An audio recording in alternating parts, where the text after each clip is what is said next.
একদিন আইনস্টাইনের যিনি ড্রাইভার ছিলেন, তিনি আইনস্টাইনকে বললেন, "আপনি প্রতিটি সভায় যে ভাষণগুলো দেন, সেগুলো শুনে, শুনে আমার মুখস্থ হয়ে গেছে।" আইনস্টাইন তো শুনে অবাক।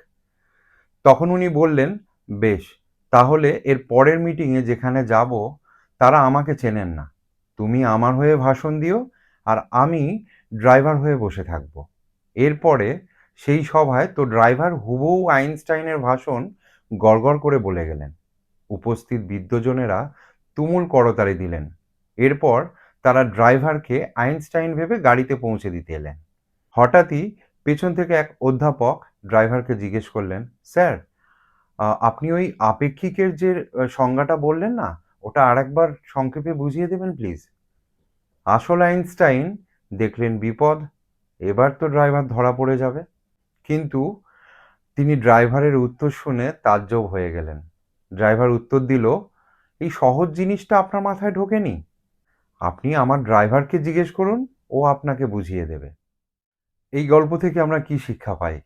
আপনি যদি জ্ঞানী ব্যক্তিদের সাথে চলাফেরা করেন, আপনিও জ্ঞানী হবেন। আপনি যেমন মানুষের সাথে ঘুরবেন, ঠিক তেমনই হবেন। এর জন্য কথায় আছে না, সৎ সঙ্গে স্বর্গবাস আর অসৎ সঙ্গে সর্বনাশ।